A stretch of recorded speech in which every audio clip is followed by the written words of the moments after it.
Ahead of the Edo State governorship primary election, 3 members of the All Progressives Congress have filed a suit at the Federal High Court in Abuja, accusing the Edo State Governor Godwin Obaseki of certificate forgery. Hi, welcome to What's Happening. These are the top 10 stories now. At number 10, on Thursday night, the Senate President Ahmad Lawan and other principal members of the Senate welcomed back one of their members, Senator Orji Uzor Kalu, from the Nigerian Correctional Service in Kuje, Abuja. Uzor Kalu, the current chief whip of the Senate and former governor of Abia State, was convicted and sentenced for 7.1 billion naira fraud in December 2019. The Federal High Court in Lagos, however, ordered the release of Kalu on Tuesday, June 3, 2020. At number 9, 3 siblings have been arrested by the police operatives attached to the Intelligence Response Unit for the brutal murder of a widow and mother of 5 in Wumba District, Lokogoma, Abuja. The victim, Mrs. Janet Obonaya, was a Facebook friend of the principal suspect, identified as Johnson, who lured her from her home in Gwagwalada to visit him. She was killed and her body was buried in a septic tank. At number 8, 9 persons were killed by suspected armed robbers who invaded a branch of the First Bank of Nigeria Limited in Kogi State on Thursday. Among those killed, 8 were policemen and women, and the other victim was a civilian hit by a stray bullet. Sources say the robbers, numbering about 7, came in 2 vehicles, broke into the bank, shot dead the victims, and went away with money. The attack was confirmed by the police PRO, Williams Aya. At number 7, the Nigeria police has declared a Nigerian man wanted for kissing a minor in a 24-second trending video. According to the Twitter post by the Complaint Response Unit of the police on Thursday, anyone with useful information that could lead to the arrest of the man should report to the police. The minor in the video is alleged to be between 2 or 3 years of age. The video was perceived as offensive by many. At number 6, the Senate says it has begun a thorough investigation of over 1.8 trillion naira invested into the power sector by the federal government from 2013 till date.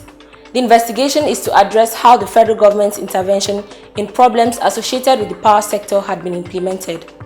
The chairman, Senate Committee on Power, Gabriel Suswan, told journalists yesterday in Abuja that despite the huge sums pumped into the sector, the results were not gratifying. At number 5, according to statistics for Africa from the World Health Organization's office, the number of confirmed coronavirus cases in the continent has reached 168,464. Also, a total of 73,000 persons have recovered, while 4,700 have died from the virus. This was disclosed on Twitter on Friday. South Africa, Egypt, and Nigeria have the highest number of confirmed cases, while Algeria, South Africa, and Egypt have recorded the highest fatalities so far. At number 4, the governor of Kano State, Abdullahi Ganduje, has ordered a house-to-house sample collection of suspected coronavirus patients in the state. Ganduje gave the order yesterday following a data released by the State Task Force on COVID-19, which confirmed that the virus was spreading rapidly within the 8 local government areas that make the metropolis. At number 3, the Minister of Education in Madagascar has been sacked over a plan to order $2.2 million worth of sweets. The minister said she was ordering the sweets for children to ward off the bitter aftertaste of the COVID organics herbal concoction.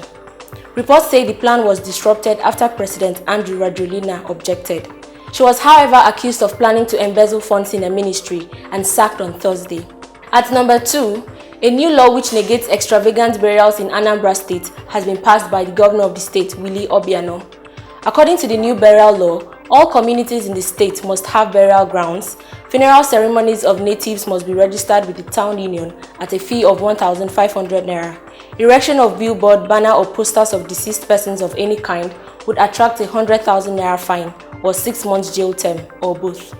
Finally, at number 1, ahead of the Edo State governorship primary election, 3 members of the All Progressives Congress have filed a suit at the Federal High Court in Abuja, accusing the Edo State Governor Godwin Obaseki of certificate forgery. The 3 APC members, Edobo Williams, Ugbesia Abudu, and Ahmedu Dauda, alleged that the Bachelor of Arts certificate in Classical Studies from the University of Abuja presented by Obaseki was forged.